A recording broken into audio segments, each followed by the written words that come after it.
This is your penis? This is my penis? This is everyone here's penis. Even the people who saw Jurassic Park. Yeah, their penis too. Their penis too. It's Chris Brown. But It's Mark Duplass. Hey guys. Hello everyone. Thank you for coming. So, things got quite steamy by the end in that film. And Jason and I were just talking about this at another Q&A, but one of the things I thought was really fascinating was that we get the spotlight turned. It was very rare to see, but the spotlight has been turned on male body insecurities. I just think that's really cool to see. So I'd love to know, what do you think was the best part about exploring that issue in this film? Well, I can answer. Do you want to take a crack at it? Take it. Why? I would love to hear. You said crack. It's cool. Well, it's true that male body issues. I do think is it's good to see people talking about it and exploring it in any way, because I do think that it's something that contributes to relationships and how they work and how open you can be in a relationship and how certain things can hang you up and maybe prevent you from being close to someone. And it's weird because in this movie, clearly Adam and Taylor's characters, they talk about it. I mean, it's like a thing. It's out, but it's just because it's out doesn't mean it's something's still the matter. Yeah, there are some things that therapy can fix, feelings and animosities. Yeah. Therapy can't fix his problem. Yeah. Only surgery, really. Yeah. And when Patrick and I started talking about making this movie together, we went to a cabin for a weekend and cracked the essence of the story. As a crack. Say crack. So many innuendos, guys. And we were talking about just what's special about Patrick the filmmaker is his interest in male on male relationships is very different from the average bromance that you see a lot in the last 10 years. It's a very sensitive, emotionally evolved version of that, but it's still a very funny version of that. And we kept talking about that over and over again. And we kept talking about how we love movies like My Dinner with Andre that are a male-on-male relationship, but we also love Dumb and Dumber. And we're like, how can we marry My Dinner with Andre and Dumb and Dumber? And then it turns to the penises, and that's kind of how it happened. So Kurt is a really fascinating character. I don't think we've really seen you play a character like this, Jason. What was your favourite thing about him, and were there any parts of him that you found quite liberating to play? Yeah. Well, what was fun about it? Well, it was a fun character to play because, he's a host. He's hosting the evening, and he's sort of like a DJ who doesn't want to let there be a silence between the songs, and so he's that's fun to do. Just energy-wise, day in and day out, it's fun. It's a fun thing to do.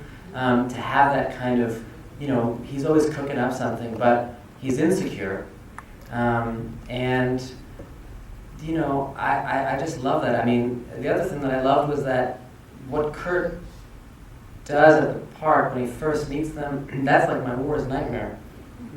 And not my worst nightmare, but it's something that when I read it, I felt very uncomfortable for Adam's character.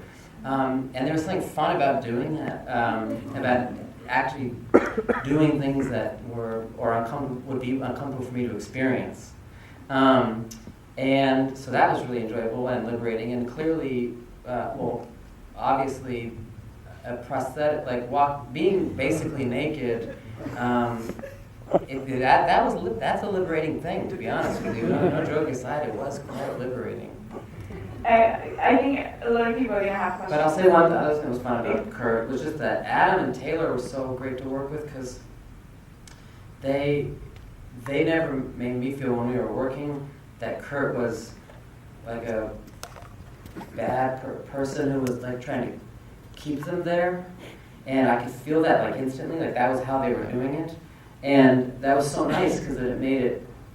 Kurt could be casual, like Kurt didn't have to seem like the DJ, like he didn't have to be obviously trying. You know, they were just very happy. They were going along with it. Obviously, they're exchanging looks, but as far as Kurt goes, like. You didn't have to go to crazy desperation. Exactly. Right? So that was nice of them to do. Like that was cool. I could feel that. The casually desperate DJ. Exactly. Yeah. There's a drinking game to be played with this movie a second time. I feel like every time there's like a little lull, Kurt says something to the effect of, "I've got the perfect thing for this moment right here." Yeah. And it's great because like we kind of talked early on. It's like. When Kurt says that, he actually has no idea what that perfect thing is going to be, but he just has to throw it out there to keep the party rolling. Didn't you say there was something you said where you were talking to Patrick and you said something about like a seriously delicious thing, and you were like, we're on to something? Just that one sentence. The first time when Patrick and I started, we cracked the story together, and he sent me like some draft ideas, and he's, you know, when we were talking about the character of Kurt, he came up with that line of dialogue. We've got a seriously delicious situation happening here. When he was talking about it, we were like, this is the essence of the man. If we follow this line of dialogue for the whole movie, we'll have someone very specific. Oh my god. And can I ask a question? So when you're breaking the story like that, like, is it just talking about it hours and hours and hours in a room, like, what if this could happen, what if this could, or? It was like, well, you know, for you guys, Patrick was married to my nanny, is how we became friends. And he had gone to film school, and we would spend all this time together, and we would just, you know, we'd put the kids down, we'd end up staying up late, so it evolved naturally out of this conversation. And then the 2 nights we spent in the cabin was where we kind of cracked what the basic scene structure was going to be. But that scene structure could have been a very stock sex comedy. It could have been like, it was very basic. It was nothing I would say super special about it. It was just the bones. And then Patrick went in and did all that stuff with, you know, calling I remember when I asked him, I was like, what do we do? Maybe just make paintings. They could be like butthole paintings. And I was like, I knew he would have it. I was like, what are they called? And he just sat there for a second and he's like, portals? And I was like, man, I'm just going to be quiet. You go away and just do it. Run with it. So, I love Mark. And by the way, Patrick is this very optimistic, truly optimistic person. He's so happy and casual about, or seemingly that way. It's really like just that story. It's just that's a very Patrick. You guys will hear Patrick talk one day, and he is Kurt. I mean, he's the 2 male characters in the movie. He's both of them. Yeah. He's also 6'8". Yeah, which makes him very That's the fun. guy I want to go past. both male characters standing on each other's, like, one is standing on their shoulders, like, in a white shirt. So, Mark, I have actually talked a little bit about micro-budget filmmaking. Yeah. This is something you're very, very good at. What was the charm of making this movie on such a sort of intimate setting? And Jason said it before, it's filmed in 10 days, over 10 nights. So when you make a movie like that, and you know, on a micro budget, how does that work, and how does that affect the camaraderie on set? Yeah, it can go either way, honestly. But you know, we talk a lot about these movies that they share a DNA of a play, where you've got not too many settings, you got a good group of actors, the performance is going to lead the way. Hopefully, it'll be good. And obviously, because you're making the movie somewhat cheaply, people are usually there for the right reasons. But that doesn't always necessarily mean you're going to make a good movie. You know, so it's really hard to like pick all the right components. I've been friendly with Adam Scott and with Naomi, who's his wife, who produced the movie for us as well. So I really like working with people who are like already friends or married. Like the family vibe is really fun. Everybody, anyone you meet who worked on this movie is an extremely nice person. So that's a very big component of casting the crew and the cast. And then like really like what I try to do is like just provide again that like very basic solid story structure, and I bring the money, and I bring kind of like the I guess just the structure of how the movies are built, or how much they cost, how long they can take, and you just hope you get somebody who's like got that juice, you know. I'm just like the Godfather in that way, yeah. It's really fun for me too, because like, you know, this was a movie where I was kind of doing something else at the time, and I really helped set it up. But like once it got on its feet, it was like all these guys just doing their thing, and it was great. Well, I got to see it at Sundance for the first time, and it's a really great sort of atmosphere in the audience. So I want to open this up for questions, because I'm sure a lot of people have a lot to ask, especially about the male appendages. Who wants to go first? I know that there's been articles written about the guy who did the appendage for Boogie Nights. He's like famous, and he does all the David Wayne projects, you know, and like Joe Truglio, he had a big one. He did have a big one, yeah. So I was wondering, did that person work on this project? Good question. Yeah, he was the guy. He's the guy. He's the big dick guy. He's the guy. It started with Boogie Nights. I actually like had a tremendous experience watching Boogie Nights, not unlike you guys, on the Saturday of opening night. Yeah. I was like 20 years old. I was with my girlfriend at the time, with like a year, and I was way in the back. And I remember it was a full theater, and the moment that last shot of Boogie Nights comes, where he drops the pants and you finally get to see it, I like saw it first, but what distracted me immediately was every dude in the theater immediately leaned over to his date. Was like, "Oh, see, that's prosthetic. That's not real." And it was like, from my point of view, it was the greatest minute-long short film of all time. And it had it just like burned in there. But when we started talking about the penises, we were like, how are we going to do this? What's going to happen? We don't have any money. They're going to get wet. Are they going to fall off in the pool? What's the whole situation? Is it going to be like the Silence of the Lambs, where we have to tuck everything behind and then put it on top? Is it going to squeeze in there? Like, we didn't know what the hell we were doing. And then we went and we started doing comps, because the guys were like, what are you looking at? We started doing drawings, and like, just give us some pictures. So I was like, oh God, I hope like my wife doesn't go into my Google browser and see what I, world's smallest dick, micro penis. It was really, we had a great time. It was really, really fun. Of course, Jason, you know, had it a lot easier. You got the better end of that deal. Well, we were talking a little bit about that prosthetic and how it was just wearing it. Yeah. And can you talk a little bit about that? Like, you know, how did you feel wearing that thing around? Yeah. Well, I felt good wearing it, and I feel that honestly.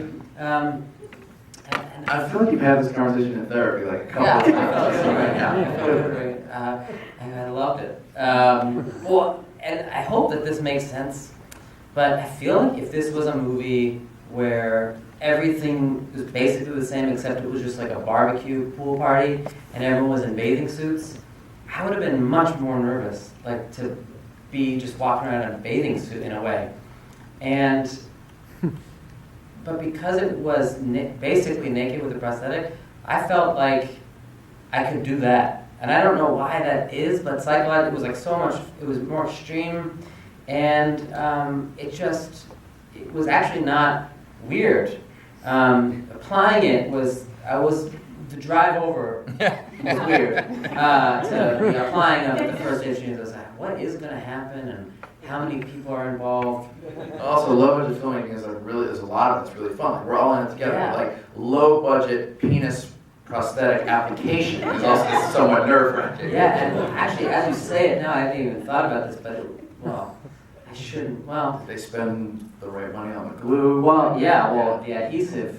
I don't even know. You can't even buy that on that's not over the counter. I saw the adhesive stuff. It was something where you add water and powder. It's not like doesn't come as adhesive. But I know that I've applied that. Penis was applied on that massage table in that bedroom. And I haven't actually admitted that out loud because later Adam's getting a massage on it and I didn't. Anyway, but I will say that the weird thing was walking out the first time with it because I know it's not my penis. They know it's not my penis intellectually, but because they've never seen me naked, they think it's me naked in a way.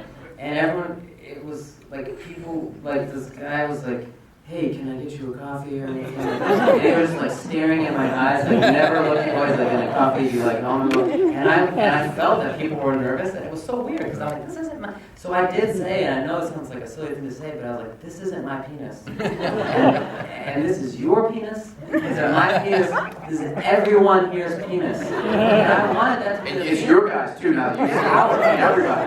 This whole theater 3's penis, and theater 5's, and theater whoever's. But Even the people who saw Jurassic Park. yeah, penis too. It's just proud. But the thing is that, it ended up being quite nice once you get over that thing, and then you're just like, you have this penis. And I wasn't there the night it was first applied, and I called Naomi, our like on-set producer, and I was like nervous. I was like, how's it all going? You know, and she's like, Jason's really confident. It's like something. It's basically what you were describing. Like you it was your cape to a certain degree. Yeah. And you're like, I'm clicking into this mode, and here I am. It's your superhero power. Yeah. I love that. Let's take another question and speak up.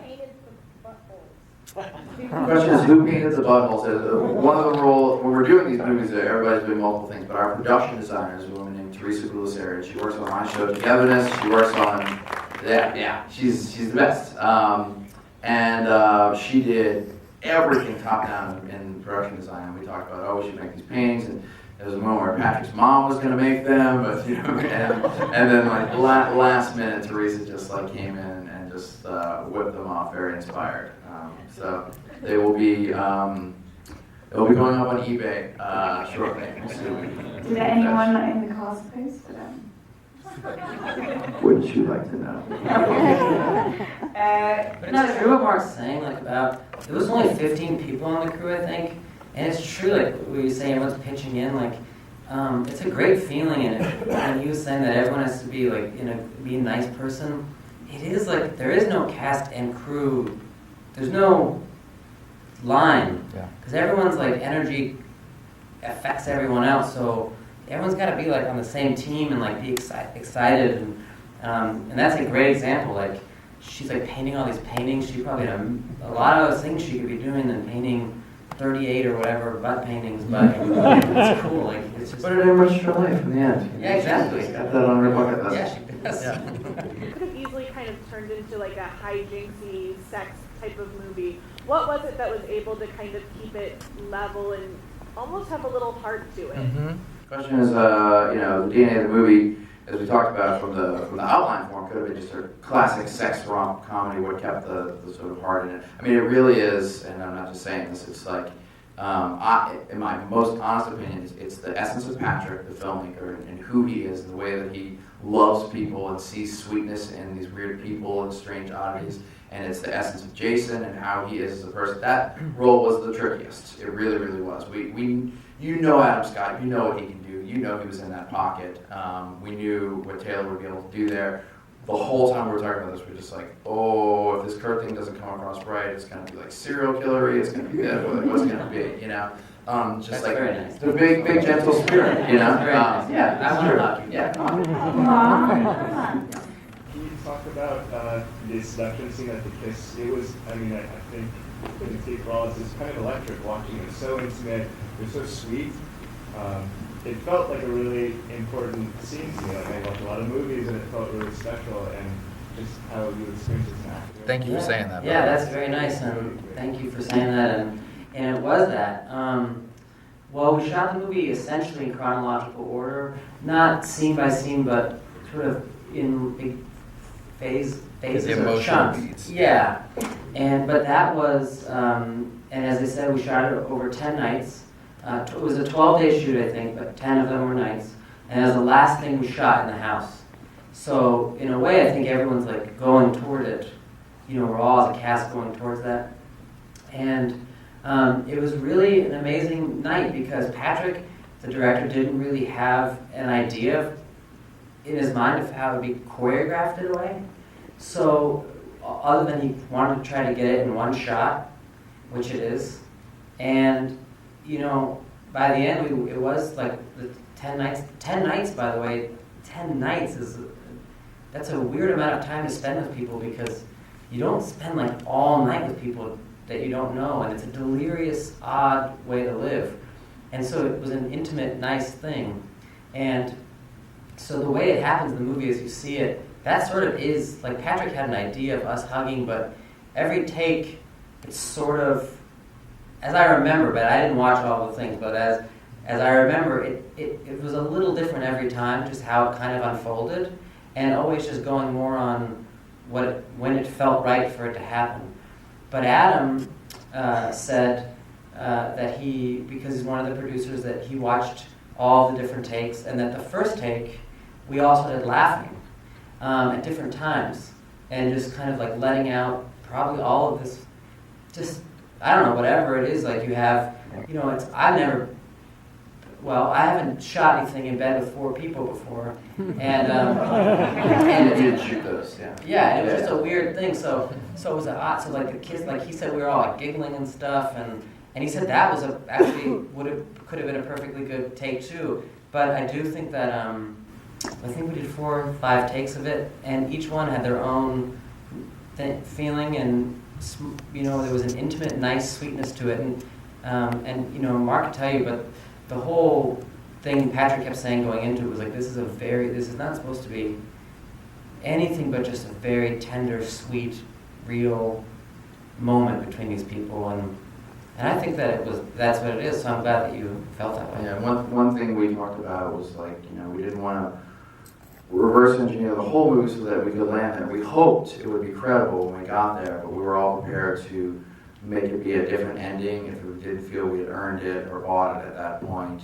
And so it was kind of like, we hope we can get here. When you read the script, if you ever get your hands on the script at some point, like, I think the script actually doesn't work quite as well as the movie does. When you get to page 80, you're kind of like, I don't know if I'm buying this. So we were all a little nervous whether it was going to work out, but, they just got it. When you're married, it's hard to find those bonds with other Yeah. people. So I think this movie touches on that in a really interesting way. I mean, right before some synchronistic type thing, right before this movie came into my life, my wife and I's like best friends they're a couple, and they have a kid that's exactly the same age as our daughter. Our wife pregnant at the same time. I mean, very close friend. They moved to Austin, Texas. And I remember like talking to my wife, thinking like, so now what do they do? Like, how do you go to a city and make new friends and because all the people that I'm very close to in my life have been there through just like through highs and lows, and they know me, and I wonder what it would be like. Is like, do you date other couples and do you catch them up? Like, do you say, here's a bunch of things that have happened to us and me, and this is who we are? Or do you just, like, live your life now, and then new things obviously happen? And but it's very similar. Like, it was very much in the air. We talked a lot about how, like, when you're fully formed, it's harder to find spaces for people in your life. The great thing about, like, having these friends from so long ago is, like, they were with you the night you, like, took ecstasy and threw up on a cat, and then you shared that experience together, that idiotic moment, and what I thought was really fun when we practiced for this movie is like, Adam Scott's character and Taylor Sheen's character, they really don't feel like they're going to get that. They feel ensconced in their life, but there was something hidden in them that hadn't been fully explored, which was like all the fucked up stuff going on in their sex life, and so they got to do this, with this other couple. And because they had that weird throwing up on the cat night together, that I think is the thing that's gonna, in my mind, like that, I think they can be friends now. Like the way that you have those old friends, because you fumbled through something. You have to have one crazy night to go on GTA. You kind of need something like that, I yeah. agree. What really caught my attention was the fact that the film never really squanders any time with a pointless comedy, and all the jokes feel like they have sort of dramatic heft. So I wanted to know, was that something that was accomplished in the writing process or imposed by removing other jokes? That's a nice compliment. It was a question about the jokes, I guess, being more emotionally motivated as opposed to just superfluous. The truth is, like, Patrick is a very inexperienced writer. He's not like a guy who's like in Hollywood, like writing. And when you do that, I've done a tiny bit of that. it's all about like getting as many jokes in there as you possibly can. Patrick was in the place where he's like, I don't even know how to make a feature film. I'm just trying to make a story that works and have all the emotional arcs work. He wasn't even thinking about jokes or anything like that. It was all just the emotional stuff. And then we're like, let's just hire people who are sensitive and really funny, and then hopefully some really interesting jokes will come out. Some of those things are on the page, the delicious situation, and but a lot of those things, there's a little bit of improvising here and there, and they would come out at those moments. And if you look back at the movie and you track it, most of the laughs don't come from like lines or stuff. They come from like reactions to things that are happening, and that's just really a performance thing. Two things. One, Mark, I love you. Sorry. Great question. I cried in my pillow for almost a week when I found out the league was going to be its last season. I'm one of the rare girls that actually loves the league, even though I know nothing about football. We love the league. The league is a pretty good show. But two, watching the film, there were so many scenes that even if they were sort of uncomfortable scenes, there were so many reactions that were so genuine. Were there a lot, was the script left a little bit open-ended, so there was a lot of room to have your own, were you able to have a lot of your own reactions, or were you able to, The openness in the script, improvisation, your own reactions, what was that level like? Well, I do think that Patrick as a guy, and like Mark said, this was his first movie, and so I felt like he was open to ideas, and I just think there was a feeling that we could try anything, but because there's not all the time in the world, you can't just be like, let me just try one crazy thing, like, does anyone have a clown nose? But in terms of reacting, that's like when I watch the movie, and there's a scene with Taylor and Adam in the bathroom, and then she like covers her mouth. Yeah. That's like so amazing to me, and it feels just like, well, that just happened. It's so exciting. Not in the script. Yeah, it's just like that's a thing that just happened, and like Mark's saying, it's like Adam, Taylor, those are such great performers, and they just added so much stuff. And Taylor's part, I think, is hard because, she especially, like, it's hard on a set if someone else gets be making jokes a lot and stuff, because people are going like, that was really funny. But if you're doing if she's doing her thing, great, it's almost like unnoticed. Do you know what I'm saying? And then it's hard not to want to join in. So she has this amazing restraint that I think is really incredible. But in terms of reaction, I think we were just always exploring. And Patrick said to me, he just said, you just think Adam's character is great. He's awesome. He's awesome. He's a friend. And what Mark's been saying this whole time is it's really about friendship and making friends and these relationships. So as long as it was always coming from that, it seemed to be, even the penis reveal of Adam's penis, that's like a big moment for him. It's not I know it's a gaggy type thing, or it could be considered that, and maybe it is, whatever, but it's also a big catharsis. Oh, yeah. So everything's coming from something deep down within the people. Thank you guys.